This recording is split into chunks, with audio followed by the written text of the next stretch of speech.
అందుకని గుండె నీ గురు పీఠమైనది, ఆరాధ్య దైవమని కొనియాడుతున్నది. అంతకు మించిన భాగ్యమేదిరా బాబా, లేలే బాబా నిద్దురలేవయ్యా,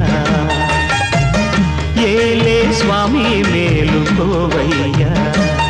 రవితేజ కిరణమే నీ శరణు కోరుతూ చరణాలను చెరగ తలుపు తీసెరా.